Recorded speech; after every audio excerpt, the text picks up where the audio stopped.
Hey guys, welcome back. In this video we're going to take a look at something a little bit different. We're going to take a look at a game that was played by two players around 1200 chess.com rating, and we're going to analyze the game, see what went down, and see how they could improve their play. So if you do like this type of video, please give a thumbs up.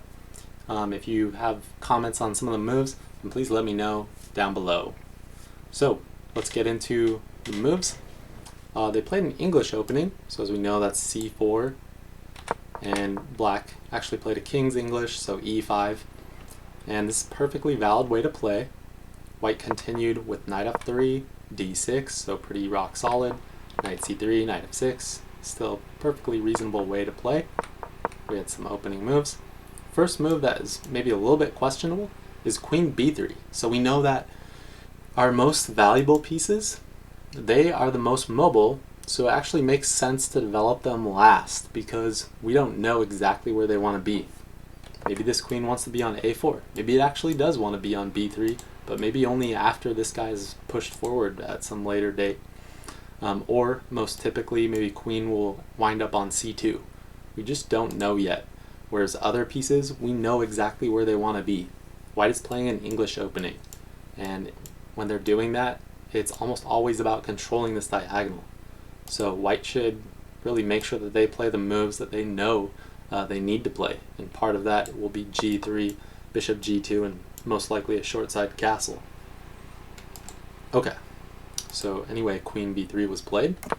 Black castled, so still some pretty solid moves here. White continued with e3, so again a little bit dubious because when white finally does play g3, then this guy's going to be left unguarded. Black continued with c6, so maybe anticipating that this bishop is going to come along this diagonal, so not a bad move. White does indeed play g3, and then black plays their first mistake of the game. So in the game, black played bishop e6, and it seems apparent why this move is a mistake, but to put this game in perspective, this was a 5-minute game, so I do forgive black for making this mistake. Super easy mistake to make. Anytime that we move a piece, we are going to gain squares but give up others. So it's really important, guys, when we are thinking about making a move, don't just think about what you're going to gain, think about what you're going to give up.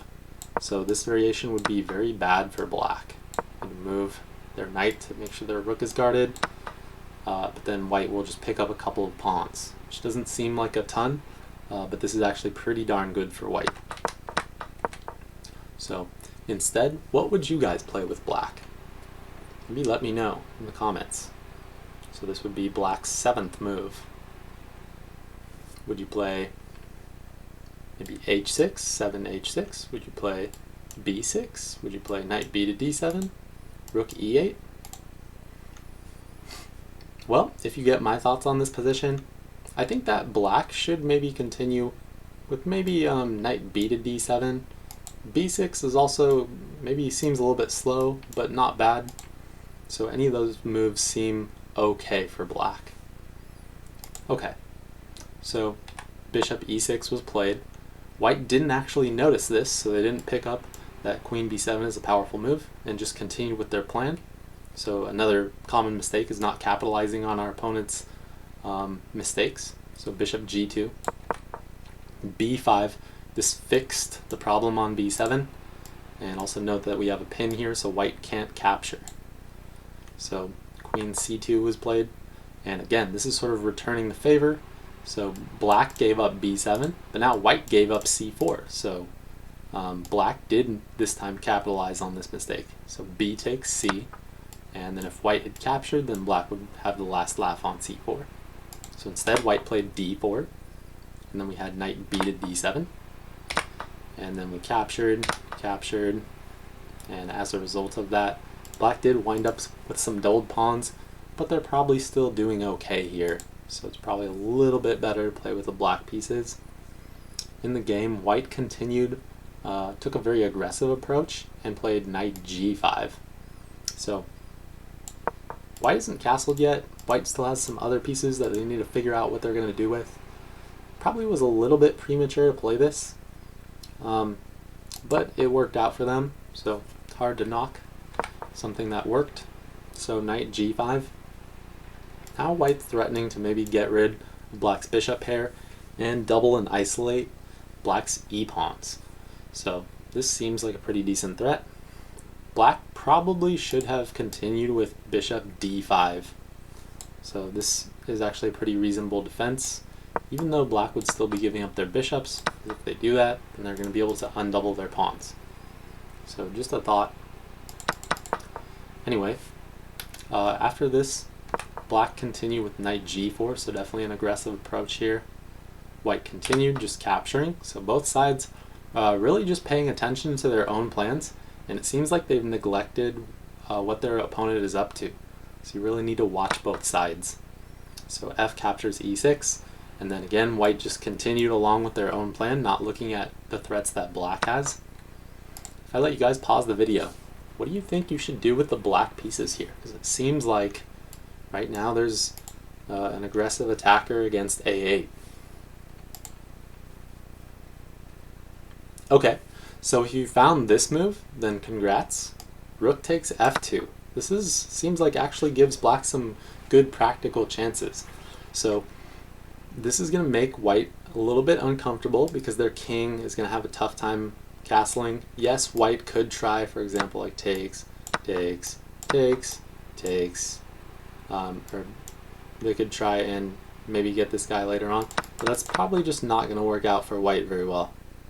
So yeah, in this case, this actually does work pretty darn well. So rook f2, white just needs to move their queen out of the way, and it's going to be pretty difficult for white to get back on track here because their king is not castled, and black now has a lead of 2 pawns, so it's just going to be pretty difficult. Seems like there's 2 attacks here, but black has some decent ways to defend themselves. Maybe knight b6 comes to mind, and they'll have time to get their rook out of harm's way. Okay, so black probably should have attempted rook f2, but again, we sort of had that normal sort of knee-jerk reaction of, you know, black found themselves under attack, they just immediately got themselves out of that attack rather than looking for more opportunities. So just not having their vision be wide open, they took a more narrow approach and just you know, fixated on their rook rather than more opportunities.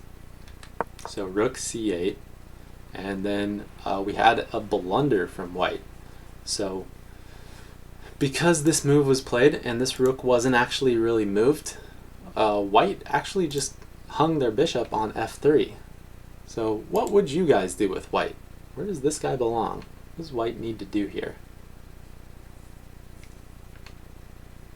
Okay, so if you guys found that probably exchanging this guy and then making sure that they don't drop f2, this is probably going to be the best way to handle this position because they don't want to drop that pawn. I think that maybe bishop, I don't know, maybe even bishop e4. Still, this move is going to be really annoying. They just don't want to handle this. So white probably doesn't want any of that. Trying to go ahead and capture this pawn is probably too much of a risk. Seems like black is eventually going to have the last laugh here. So black is going to be doing very well. Okay, so good job if you continued to find that move. In the game, bishop f3 was played, and in this case, black played h5, so they didn't realize it themselves either. So it seems obvious when we're taking a look at this game, and we immediately notice this, but in the heat of the moment, it's very easy to make these types of mistakes. So make sure that in your games, you're looking at the full range of each piece, so especially very easy to miss the long diagonals, but also equally hard or easy rather to miss some of the long range moves of like rooks or queens. So black should have definitely not just fixated on, oh my gosh, my knight is under an attack, I have to defend it. No, I can just go ahead and take the piece that's causing the attack. Okay, so h5 was played. White sort of answered this threat by playing h3. So now if you take me, then I take you. That type of logic. Black could have used a Desperado here. It's not necessarily an amazing move, but perhaps like knight e3, and then next move try and capture this guy. So that was one way if black wanted to play super greedy, but just to point out that that was an option. Okay, so black continued by moving their knight back. So again, just being a little bit too fixated on, oh my gosh, my opponent is attacking me, I better go ahead and move this back rather than playing something maybe a little bit more aggressive. Okay, so white got an opportunity to castle. This was good. Then black made a small mistake of themselves. Knight to d5. So if I let you pause the video, can you find out why this move is a bit of a mistake?